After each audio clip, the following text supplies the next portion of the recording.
ईमान है साहब, उनका कच्चा मकान है साहब। हमारे कार्यक्रम के आरंभ में डॉक्टर साहब ने आज के समय के सच को जो अपनी गजलों से और गजल की इस शेर से रखा है, उसे मैं बार बार तब से याद कर रहा हूँ। डॉक्टर साहब का बहुत बहुत धन्यवाद। सुमति जी ने अपनी पगडंडी कविता से जिस संकेत और सारे बिंबों को रखा, बहुत धन्यवाद। सभागार में साहित्यानुरागी और विद्वज्जन उपस्थित हैं। विवेक जी हैं, सूर्य नारायण जी हैं, यादव जी कहाँ गए, केतन जी हैं। और कैसे हैं सर मंगा?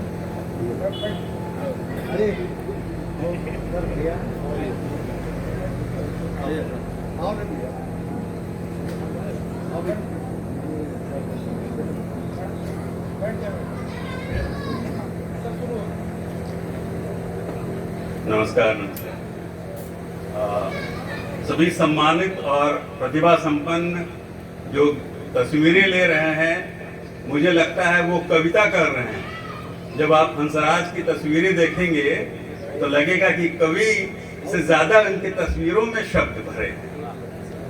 संपादक किशन कालजई हमारे सामने मौजूद हैं और अपनी नई भाषा की समीक्षा के साथ मृत्युंजय श्रीवास्तव मौजूद हैं और सारे विद्वजन। दो कविताएं मैं सुनाता हूं।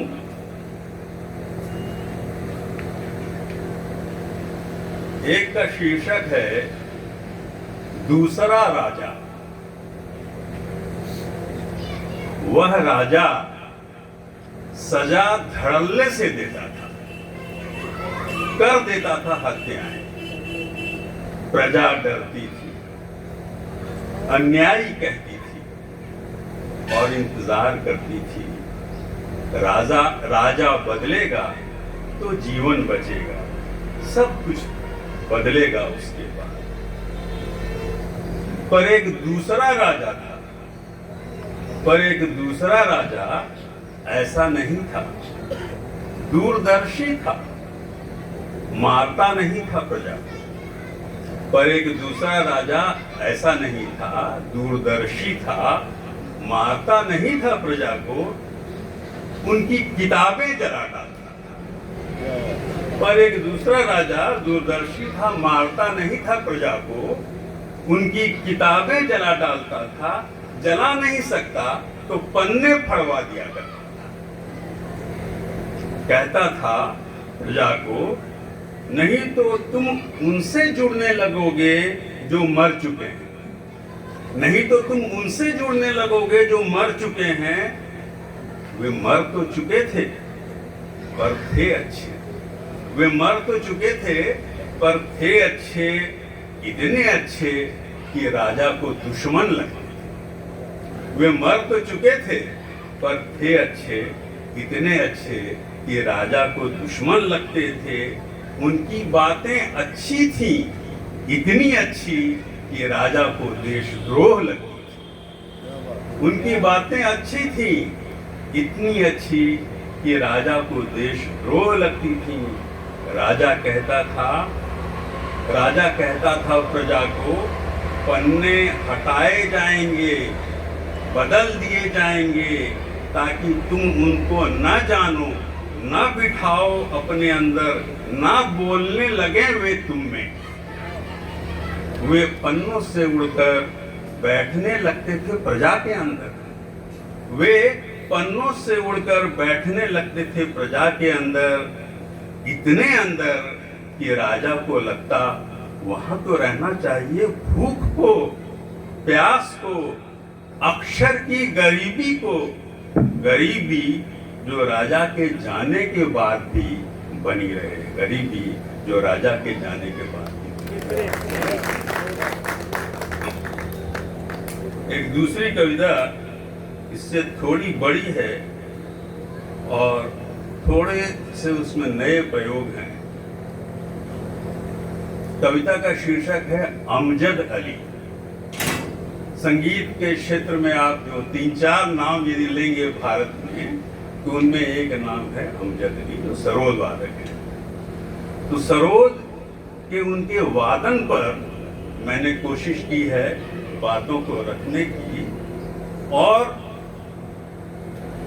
मैंने ये भी कोशिश की है कि ये कविता सिर्फ संगीत की कविता ना होकर उनके तार और उनके तार सप्तकों और उनके मंत्र और दिव्य स्वरों के माध्यम से जनजीवन से जुड़ सके। जब सितार कोई भी वाद्य यंत्र होता है उसमें 3 सप्तक होते हैं। जो नीचे वाला जिसको मंत्र अभी जो बजा रहा था और लड़का हमने देखा होगा उसको मंत्र कहते हैं। जो बीच का सप्तक होता है वो मध्य, और जो ऊपर का होता है उसको तीव्र सप्तक कहते हैं, उसमें तेज आवाज आती है। कविता है जैसे कटी पतंग लहरा रही हो हवा की डोर पर ऊपर फिर नीचे, जैसे कटी पतंग लहरा रही हो हवा की डोर पर ऊपर फिर नीचे, फिर थोड़ा और ऊपर थोड़ा और नीचे, वैसे ही मंद्र तार मध्य सप्तक के बीच बुला देते हो। वैसे ही मंद्र तार मध्य सप्तक के बीच डुला देते हो तुम। शब्द ने पाली हो जैसे मौन में ही अभिव्यक्ति, या मौन ने ढूंढ ली हो अपने समानांतर शब्दावली, या कि छप्पर की ओलती से गिरती बूंदें नीचे जल में करती टूब टूब टिप टिप, कोई मंत्र कोई तीव्र। जैसे छप्पर की ओलती से गिरती बूंदें नीचे जमे जल में करती टूब टूब टिप टिप, कोई मंत्र कोई तीव्र। दर्द बट गया हो अलग अलग लहरों में, कभी फेनिल कभी तेज धार, कभी तरंगे ढेव मारती और फिर समा जाती सोए जल। कभी सिर्फ एक स्ट्रोक, कभी सिर्फ एक स्ट्रोक देर तक ठहरता हुआ पहुंचता हुआ कटे चांद के अंतिम कोने तक। कभी सितार सुनेंगे, सितार तो महसूस करोगे, सिर्फ एक स्ट्रोक मारकर उससे सा रे ग म अंत तक स्वर निकाला जाता, स्ट्रोक नहीं लगाया जाता। तो कभी सिर्फ एक स्ट्रोक देर तक ठहरता हुआ पहुंचता हुआ कटे चांद के अंतिम कोने तक, या दूध में गिरा हो एक बूंद गेरुआ रंग जैसे और फैल रहा हो धीरे धीरे।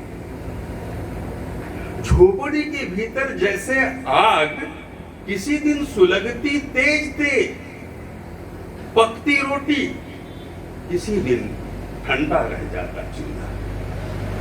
झोपड़ी के भीतर जैसे आग तेज आग किसी दिन सुलगती तेज तेज, पकती रोटी किसी दिन ठंडा रह जाता चूल्हा। भात जैसे खदबदाता कभी कभी, पर खाली रह जाती पतीली किसी दिन। ऐसी है सरोद पर तुम्हारी राग की रुआनी अमजद। ऐसी है सरोद पर तुम्हारी राग की रुआनी अमजद अली। सिर्फ कोमल धैवत कोमल गांधार नहीं, न सिर्फ तुम्हारी अचूक उंगलियां ये अंतरिक्ष में स्फुलिंग छोड़ती तुम्हारी कल्पनाएं हैं।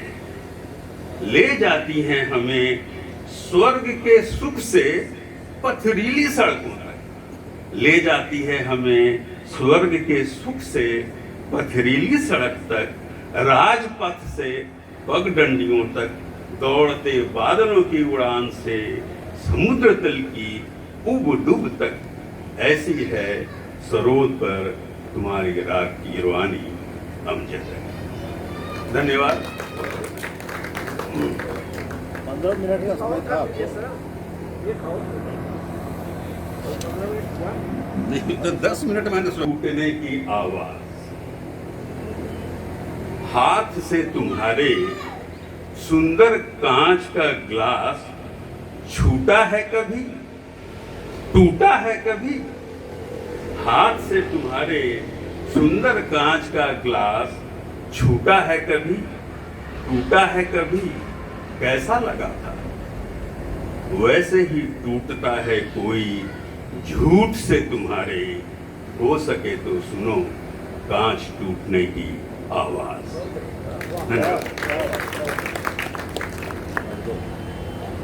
कविताओं पर टिप्पणी करने के लिए श्री विनोद कुमार सिंह जी को मंच तक आहूत करता हूँ।